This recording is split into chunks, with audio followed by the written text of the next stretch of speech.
ሰላም።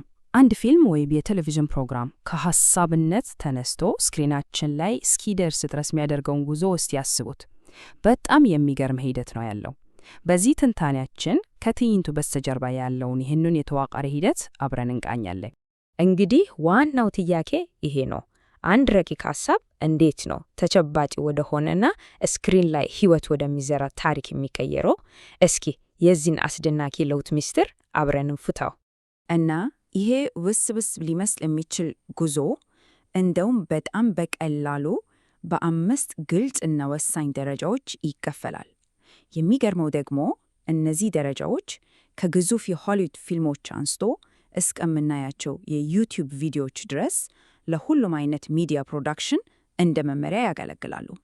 በቃ እንግዲህ አንድም ፕሮጀክት ከሀ እስከ ፐ ይመራውን ይህን የፈጠራ መንገድ አንድ በአንድ መመልከት እንጀምር። እያንዳንዱ ደረጃ የራሱ የሆነ በጣም ወሳኝ ሚና አለው። እሺ እንግዲህ ሙሉ ጉዟችን ይህን ነው የሚመስለው። መጀመሪያ ከሐሳብ መፍለቅ እነሳለን። ከዚያም እናቅዳለን፣ እንቀርጻለን፣ እናስተካክላለን። መጨረሻ ላይ ደግሞ ስራው ለተመልካች እስከሚደርስበት ደረጃ ድረስ አብረን እንጓዛለን። እሺ ጉዟችን የሚጀምረው ከመጀመሪያው ደረጃ ነው፣ ልማት። ሁሉን ነገር የሚጀምረው እዚህ ጋር ነው። ከአንዲት ትንሽ የሐሳብ ጭላንጭል ወይም እንዲህ ቢሆንስ ከሚል ጥያቄ። ይህ የሁሉም ነገር መሰረት ነው። ይሄ ደረጃ እንግዲህ የሐሳብ ማዕበል የሚነሳበት ወቅት ነው። ፈጣሪዎች ምን አይነት ታሪክ ነው የምንተርከው? ለማን ነው የምንተርከው? መልእክቱስ ምንድን ነው? የሚሉትን መሰረታዊ ጥያቄዎች የሚመልሱበት ወሳኝ ምዕራፍ ነው። ይህንን ሂደት በቀላሉ ለመረዳት እስኪ ምግብ ከማብሰል ጋር እናገናኘው። የልማት ደረጃው ልክ ዛሬ ምሳ ምን ልስራ ብሎ እንደማሰብ ነው። ምን ማብሰል እንደምንፈልግ የምንወስንበት ሰዓት ማለት ነው። እሺ ሐሳቡ ከተወለደ በኋላ ወዲያውኑ ወደ ሁለተኛው በጣም ወሳኝ ደረጃ እንሸጋገራለን። ይህም ቅድመ ፕሮዳክሽን ነው። የደረጃ ያችን ትንሽ የሐሳብ ጭላንጭል ወደ ተጨባጭና ሊተገበር ወደሚችል እቅድ የምትቀይርበት ድልድይ ነው ማለት ይቻላል። የዚህ ደረጃ እምብርት ደግሞ ምንድን ነው? ስክሪፕቱ ነው። ስክሪፕቱ ልክ ለህንፃ እንደሚወጣው ብሉፕሪንት ነው። እያንዳንዱን ትዕይንት፣ ንግግር፣ ድርጊት ሁሉ በዝርዝር የሚያስቀምጥና መላውን ፕሮጀክት የሚመራ የመንገድ ካርታ ነው ማለት ነው። ያው ወደ ምግብ ዝግጅት ምሳሌያችንን ስንመለስ ቅድመ ፕሮዳክሽን ማለት የምግብ አሰራሩን መጻፍ፣ የሚያስፈልጉ ግብዓቶችን መዘርዘር እና ገበያ ሄዶ መሻመት ማለት ነው። በቃ ሐሳቡን ወደ ተግባር ለመቀየር የሚደረግ ዝግጅት ነው በሙሉ። እና አሁን ወደ ትክክለኛው ድርጊት እንገባለን። ሶስተኛው ደረጃ ፕሮዳክሽን ነው።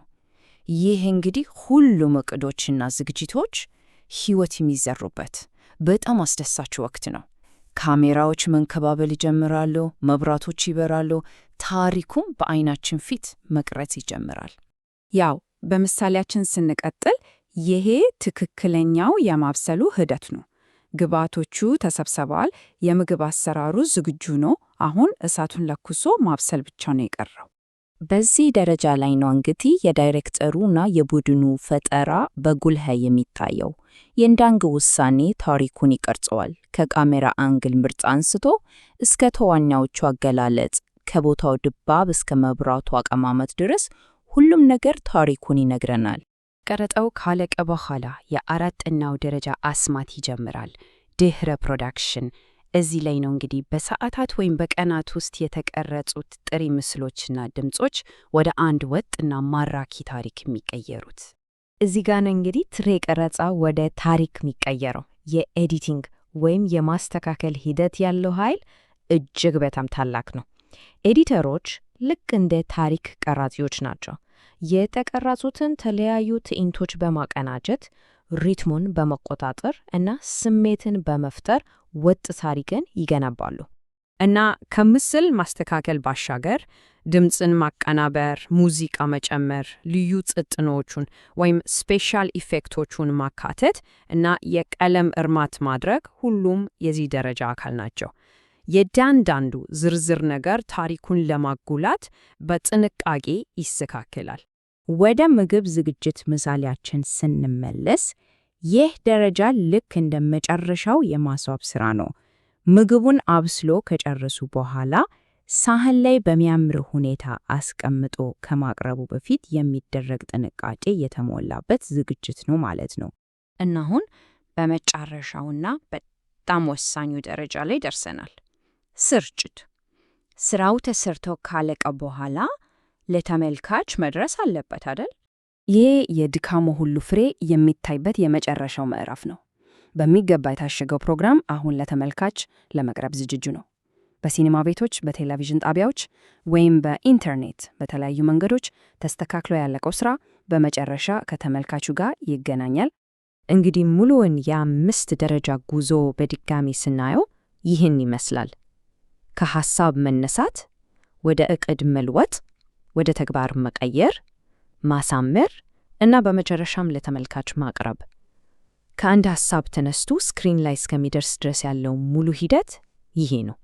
እንግዲህ አጠቃላይ ሂደቱን አብረን ተመልክተናል። የመረጃ ምናልባት በውስጥ ያለን የፈጠራ አቅም እንድናስብበት ያነሳሳ ይሆናል። ስለዚህ ጥያቄው ይሄ ነው። ለመተረክ የሚፈለገው ታሪክ ምንድን ነው?